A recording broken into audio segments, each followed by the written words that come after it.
Welcome to another episode of Let Go and Lead, where we discuss the new realities of leadership with pioneers, provocateurs, and passionate leadership champions.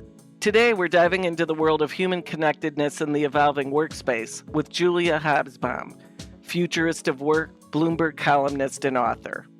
She was researching and speaking about the importance of human connectedness long before it became a necessary and popular topic during the pandemic. It's people like Julia who are helping us find a better way to thrive in the workplace. In a world that's rapidly changing and presenting new challenges every day, we find ourselves having to rethink the ways we connect.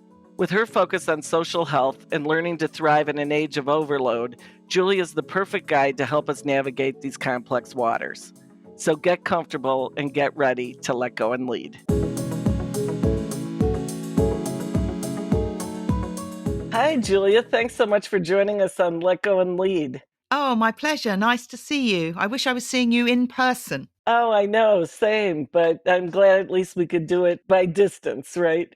So, you and I have had many opportunities to talk, and I know we share so many philosophies, and it's just so exciting to get you on the podcast. I particularly love is that you've researched and studied connectivity for many, many years, way before this became a popular topic. And of course, with the pandemic and all the attention to everything happening, you became a global sensation. Hardly, but I did touch on stuff that people were interested in. Yeah, lucky. One of the things I'd love to ask you, and I mentioned you've been all over the world, what are you seeing as differences around the world in terms of the way leaders are thinking about how people connect? Well, thank you for having me and for focusing in on connectivity and leadership, actually, because I've been talking a lot lately, as you know, about the office and work specifically. But the underlying issue that comes up again and again and again all over the world is how people communicate and connect. So, one of the things that's universal since the pandemic is a sense of anxiety and crisis around how people can get together and collaborate and connect and not be isolated and lonely. But what I've found is that this was a problem that was happening before the pandemic anyway. It was masked by the norms and the commute and the everybody into the office, etc. But in fact, lots of people were feeling disconnected, alienated, and therefore not productive.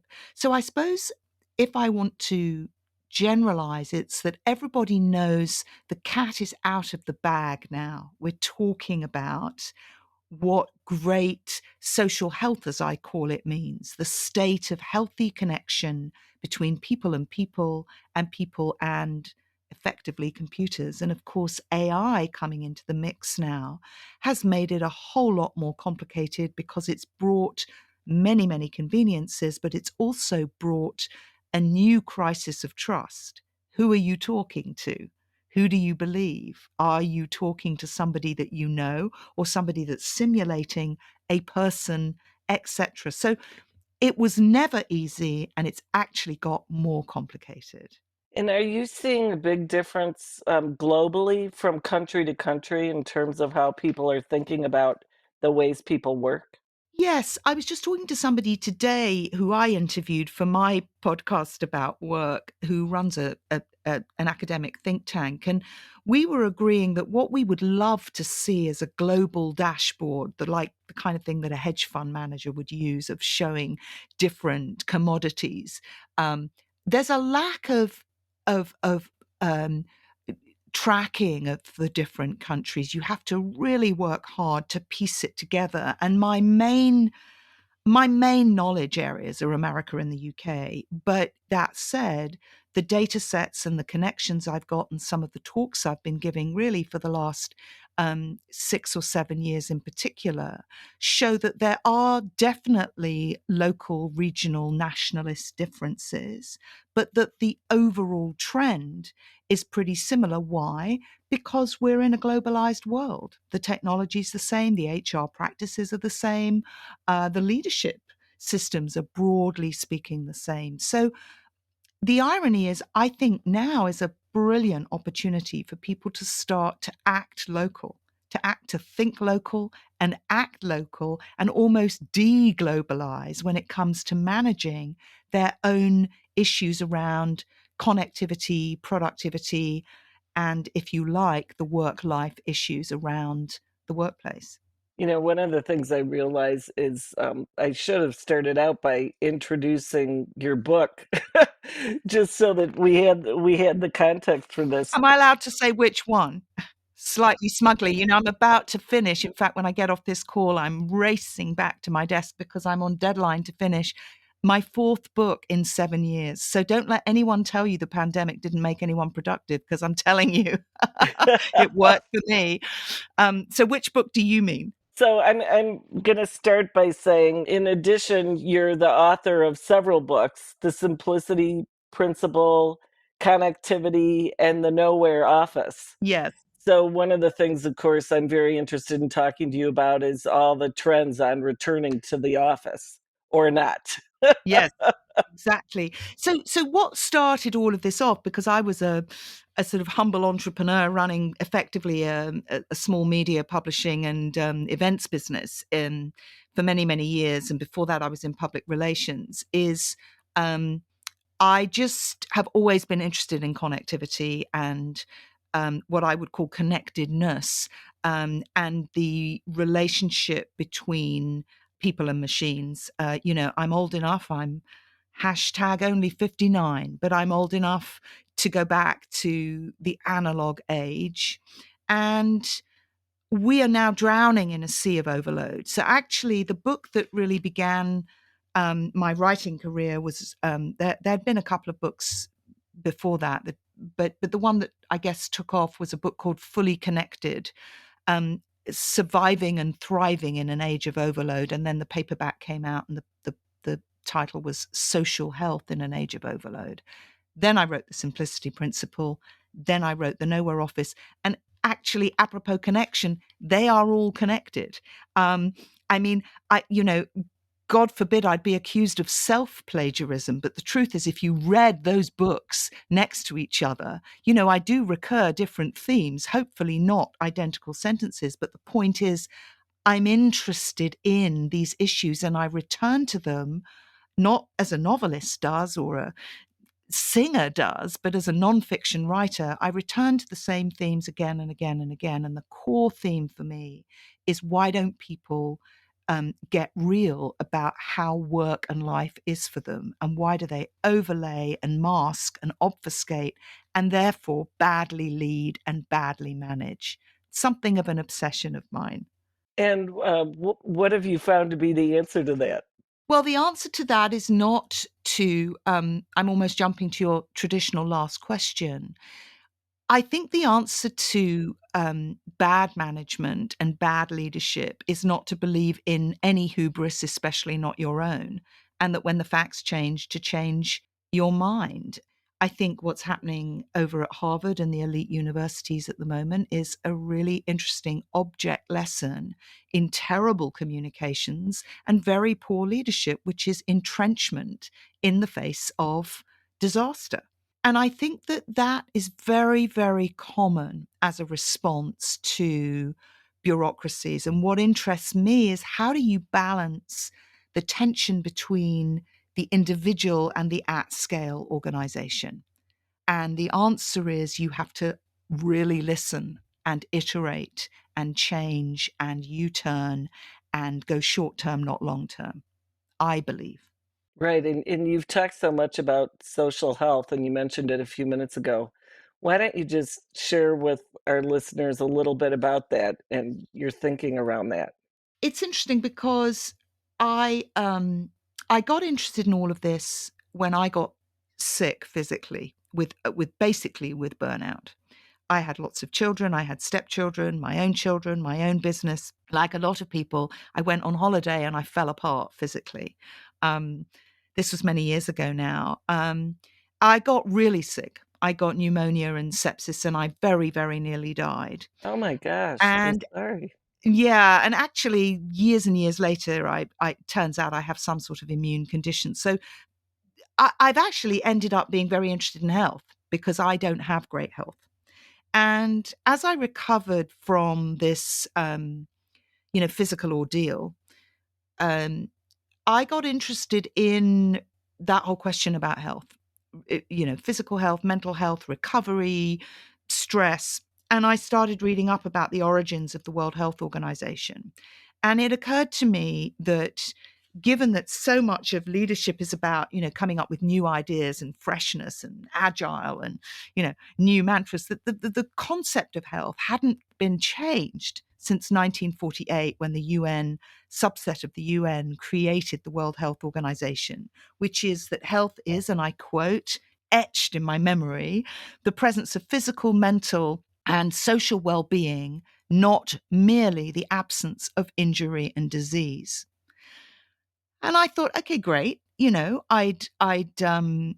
I'd come from the world of PR, and I'd been very interested in the enshrined definition of public relations. And I thought, that is fascinating because at that point in time, which was around about 2015, I thought, well, we haven't updated that definition from before the 1950s for the age of the computer. So social well-being meant class, it meant poverty. It meant literally whether your physical health was impacted by whether you had enough nutrition, effectively. But by 2015, we were all highly literate or getting literate about carbs and calories and physical health. And there was a real step up, no pun intended, in our sense of detail. And I thought, but we haven't done the same for how we connect to media, to social media, to computers, our access, our how much we're on it, too much or not at all.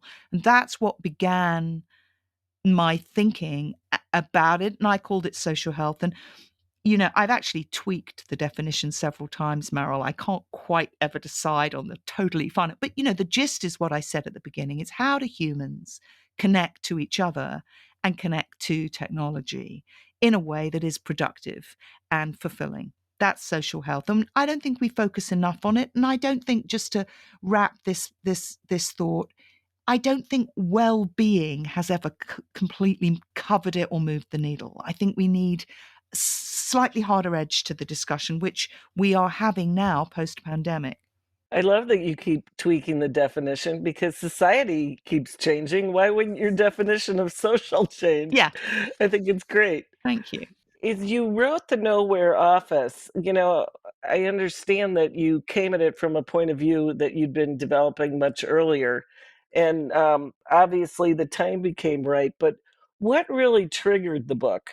So I'd been running my own business. I'd been a consultant for many, many years. I've been a strategist and a consultant, and management and leadership had always interested me ever since I'd, met slightly accidentally on my travels some of the great management thinkers and writers, including Charles Handy, who remains a great friend of mine. And I've always thought it was underrated in terms of dealing with social problems. How does a management mindset and leadership and the history and stories affect things? So I'd been noodling away at that.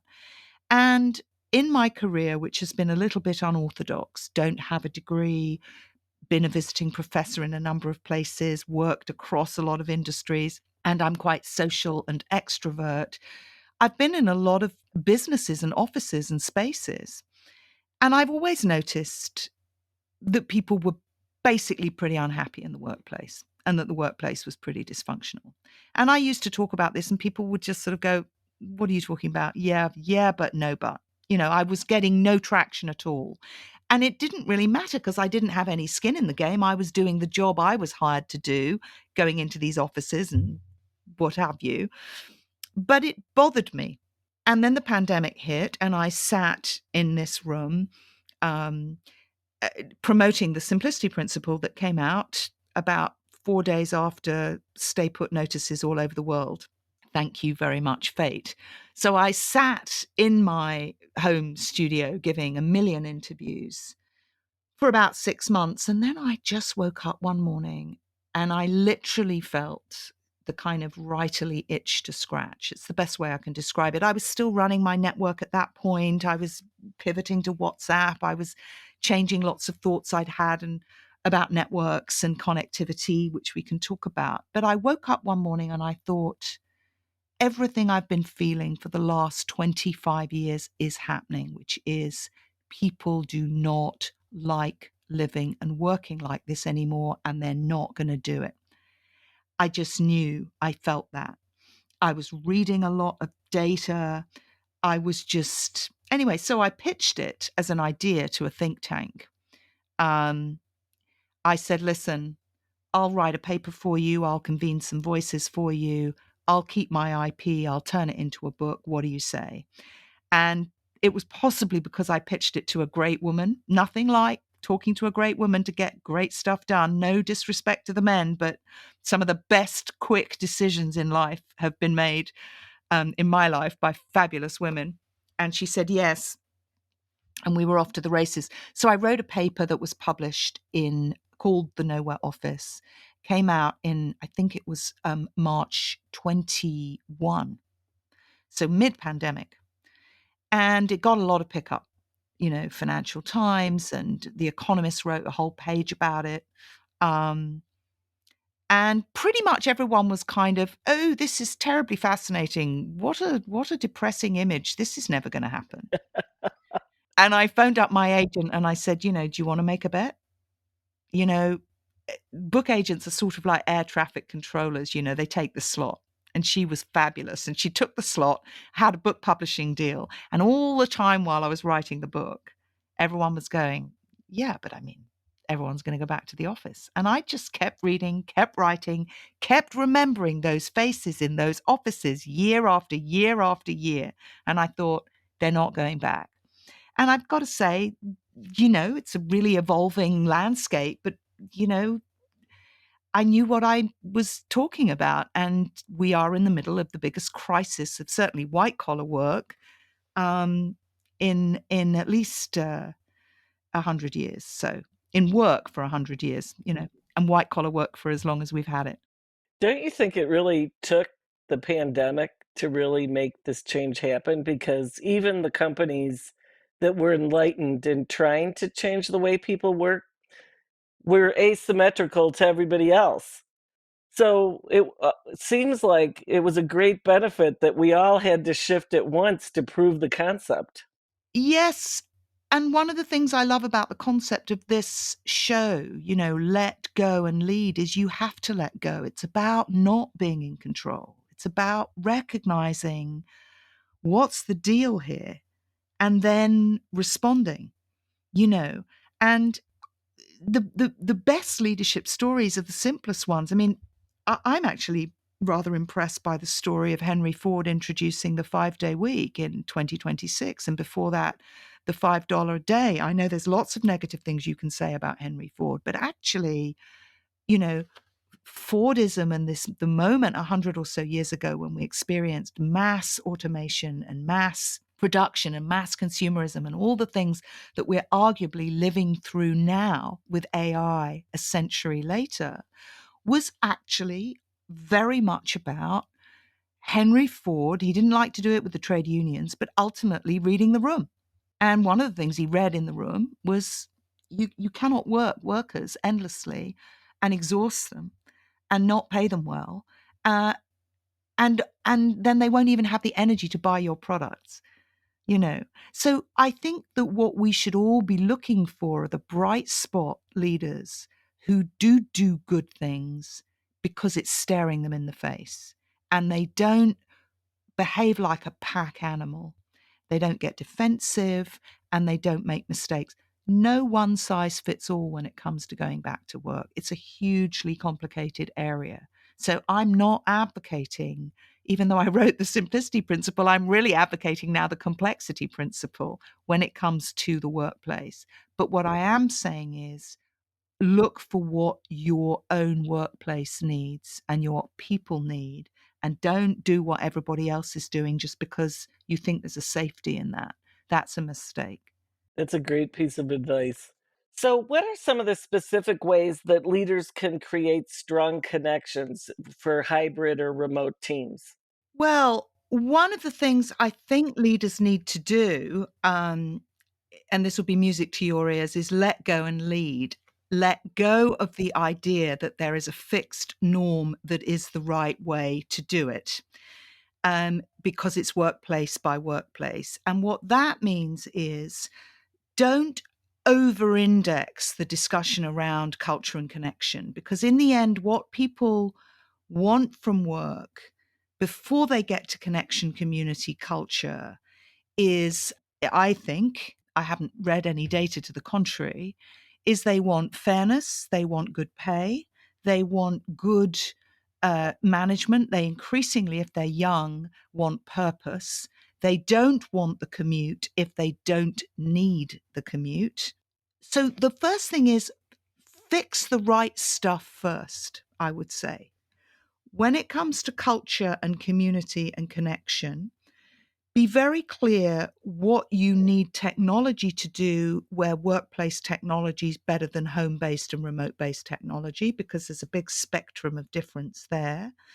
And when you want people in because you believe that collaboration, rather than presenteeism for its own sake, because they're very different things, when you believe, depending on your industry or your culture, that you really want people in, then you figure out a modus vivendi that feels right and fair, and then you try it.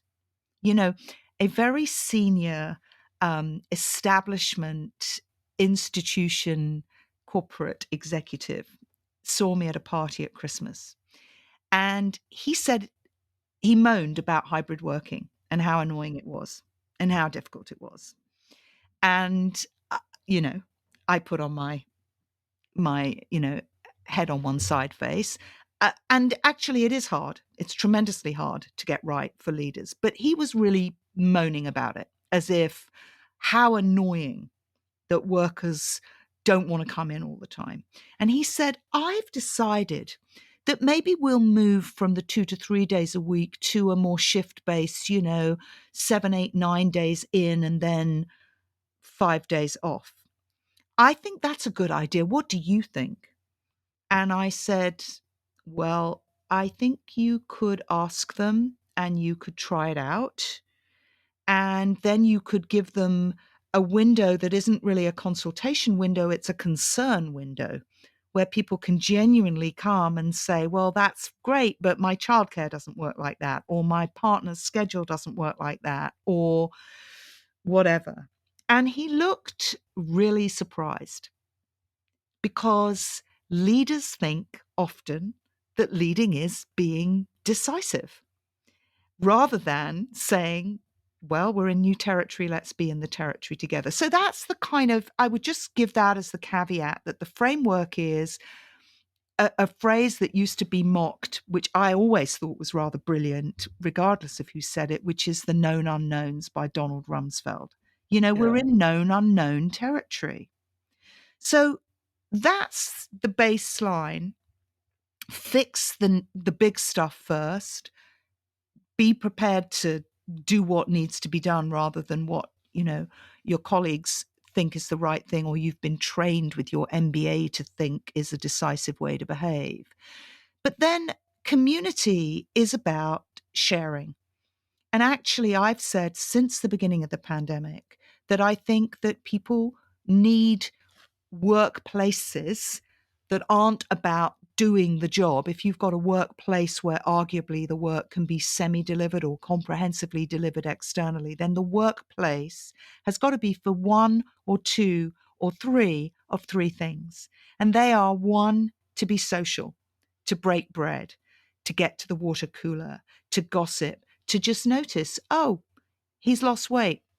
She looks unhappy. Oh, they look great, the social. The second is to learn. There's a lot of reskilling and learning and sharing, and intergenerationally, it's very important. And I'm sure you'll want to talk about the young versus the older generations. And then the third reason, which I think is super important, is it's really important to argue face to face, to disagree face to face, to say, Houston, we've got a problem. I want to talk to you about that. I don't like this workload, or I don't like this, or this isn't working, or what about if? So there are lots of reasons to come together, but the leader needs to be clear what they are. And often leaders, I'm finding they're not. They're running around. I mean, no disrespect, there are some great leaders, some leaders who are learners, some leaders who are inspiring. I'm not knocking leaders per se, but an awful lot of leaders have been running around like headless chickens. And you only have to see that in the stop start, go back to work, don't go back to the office, unlimited time off, da da da da. I mean, that's not making anybody feel stable. No, I completely agree. And our firm has been operating under the principle for 25 years of be where you need to be, and only you know where you need to be. And it's worked very well. Yeah, But it does take new thinking around how we connect and how we operate together. I'm interested too in your thoughts. Often when we talk about people working together, it's under the assumption that everyone was in the same office in the first place. yeah, And a lot of companies obviously have global teams or regional teams that never have been in the same place exactly. and have managed to do like really connect and drive and be productive all the while. I agree completely with your point that we slightly fantasize that everybody was in the same office all the time. I mean, America employs more people than any other country outside of America. Okay. The corporate world remains largely American with American values. And you've got an awful lot of people that are either expatriate or in different time zones. And I was talking to the New York Stern Business School academic Arpit Gupta, whose research into real estate, he coined the phrase the doom loop um, about plummeting real estate revenues. He's talking a lot about time zone adjacency, that people are making their decisions and their businesses based on, is it practical to to have meetings like this call is de facto a meeting, and I've established with your excellent team that we're all in different time zones. There's a bunch of different time zones, so it has always been a bit of a myth that people were in the same office at the same time. Nevertheless, I am sympathetic to leaders of large and small enterprises alike who have felt that getting corporate community back together was a bit like herding cats. And it's absolutely true that you can't have anarchy either. Anarchy is not a productive state. It's destructive. It's anarchic. So you do need rhythms and patterns, but you just don't need to make them set based on plucked out of the air ether ideas because you think you learned to do it like a good leader. That's a very bad decision. I think that's a great point, and I've heard you speak to this before as well, as to not look around at what other companies are doing, but figure out what you need for your own business. Because we're seeing a lot of companies wanting to benchmark and see what other businesses are doing so they can be very similar rather than looking at what are our specific needs and how do we best make that available. I mean, I'm very struck by the current crisis in elite institutions in America, the scandal at Harvard University at the moment. And I'm struck by effectively groupthink that has meant that a worldwide institution has been brought low by not an individual leader, but a leadership cohort that has literally been unable, as I understand it, to walk away or walk around or walk through a complex problem. And we need to learn from these examples. We need to understand that leadership is not about clinging to a group of apparently like minded individuals. Leadership is about saying, I think this, I feel this, I want to inspire, I want you to follow me. A great friend of mine is Barbara Kellerman, the Harvard Kennedy professor, um, and she's written a bunch of books on leadership and what she calls followership. And, be careful you're not the follower of a leader for its own sake. That's what I think. We are all responsible individuals, and we all now need to take this opportunity of the great reappraisal, the great reassessment. That's what I think this moment is, much more than the great resignation. Yes, there's been a lot of churn in jobs. There'll continue to be a lot of churn in jobs because of AI. But actually, we're all reassessing what is work to us. Can we live on what we're earning because of inflation? Do we want the commute? If we don't, are we going to move? What is our childcare? What are our caring responsibilities? What are our health needs? We are all workers and managers of our own lives. And unless leaders begin to think like they belong to the same class of worker as everybody else, I don't think they're going to be doing their job well enough. Where do you see all this going next? Do you mean the work staff or the connected staff? I guess either, like, they're related, right? They are related. I think the turbulence is going to continue. I think we're in a period of turbulence and instability. In fact, I wrote one of my Bloomberg columns mentioning you and how what a cool customer you were when you arrived in Davos with the airline having lost your luggage, I believe. And in that column, I wrote about turbulence and said that I thought that the prevailing view amongst leaders, and I'm sure it will be again in the World Economic Forum next week, is um, or in a couple of weeks, is turbulence. So where I see it going next is not what a lot of leaders long for, which is, could everybody just get back and behave now, please? Could everything just go back? That isn't going to happen. That's the first thing. The second thing is that, the reason why I mention Henry Ford a lot is because it cannot be overstated that this moment of generative AI and AI in general is the biggest shift in the story of work since mass automation and mass production in the early 20th century. And so we're going to see workplaces that are full of learning and connecting and making anew their mission. I think we're going to move out of the age of brand for its own sake. I think marketing and messaging is it's never over, but it's peaking a bit. Social media doesn't feel the same as it did. Everybody's blaring out their branding, but what actually matters is knitting together connections and trust and meaning in the everyday, at C-suite level, at floor level, and in between. And anyone that doesn't think that's going to happen is misreading the fact that this is also the biggest generational shift in the workplace in 100 years.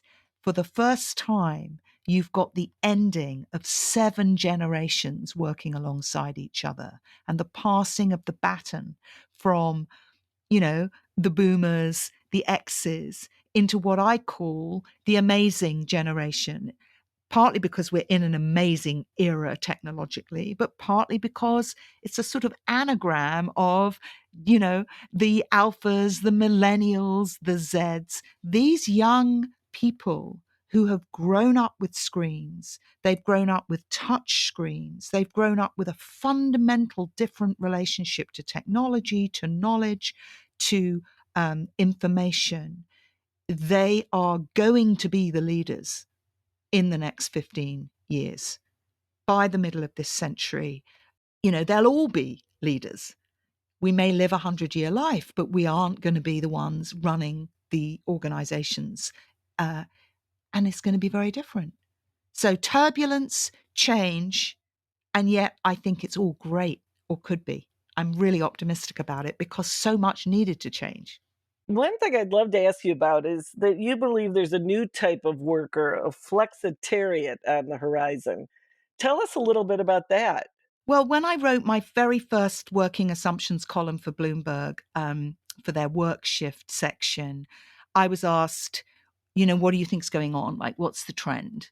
And I said then, and I've said it now as a trend for 2024, that the biggest trend is not whether you're a white collar worker or a blue collar worker, but how you work and the skills that you need.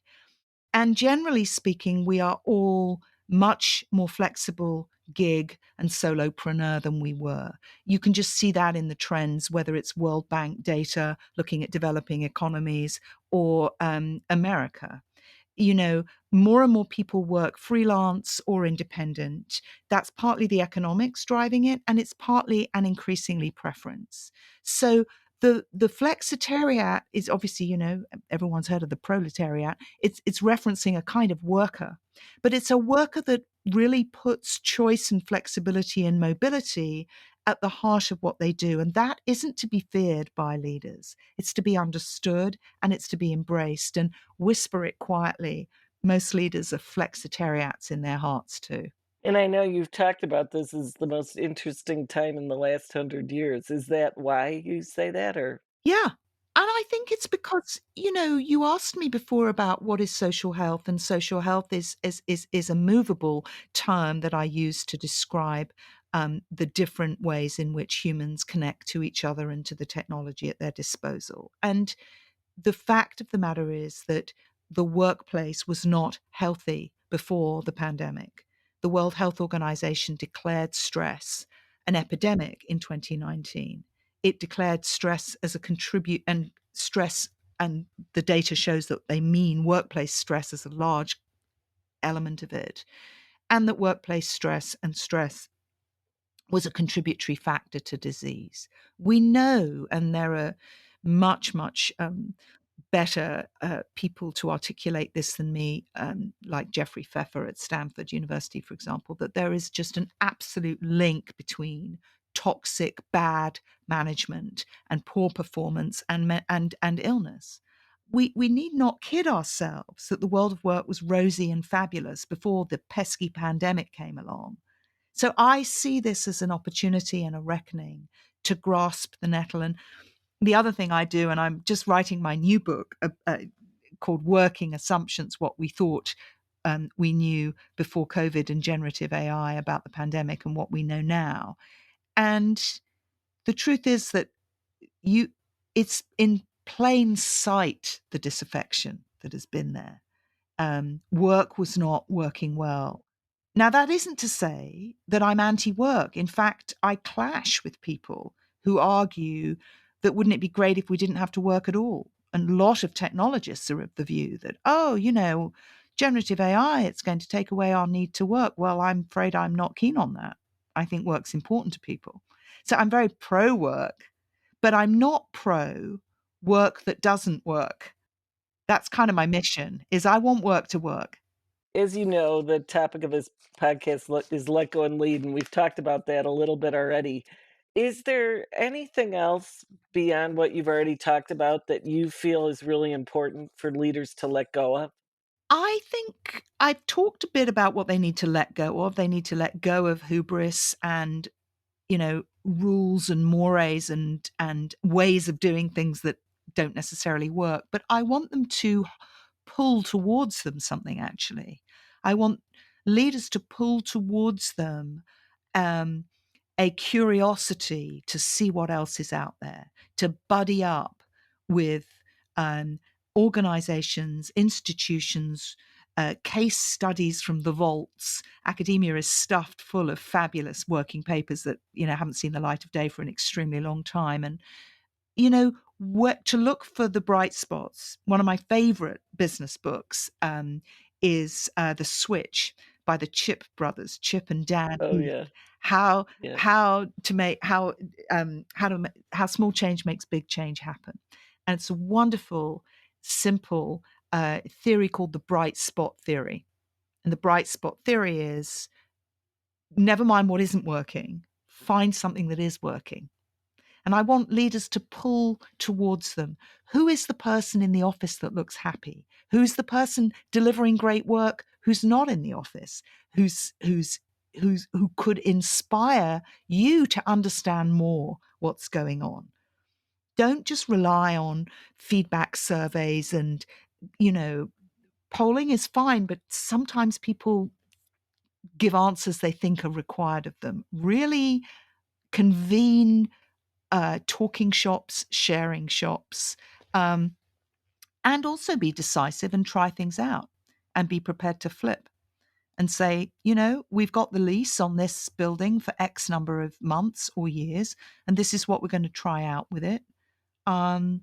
Just as there's going to need to be a chief AI officer, there probably needs to be a chief turnover officer.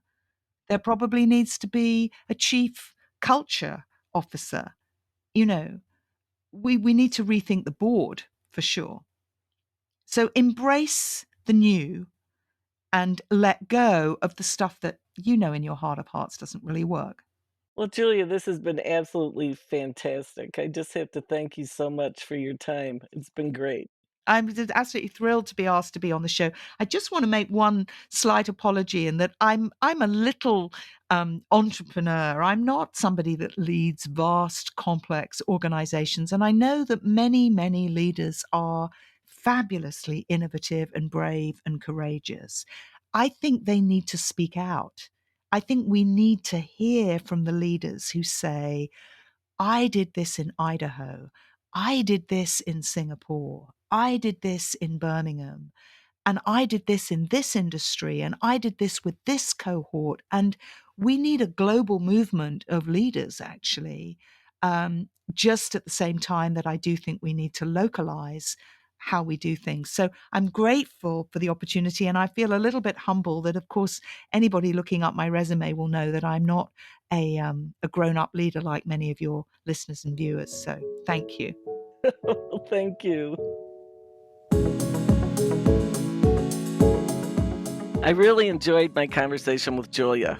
From studying global trends that shape our work practices to exploring the intricate relationship between people, technology, and our working lives, Julia offers a perspective that combines realism with a vision for the future. She reminds us that as the nature of work and technology evolves, so must we. We're on the brink of seeing a generation emerge into leadership roles with a fundamentally different relationship to technology and information, which promises to redefine leadership as we know it.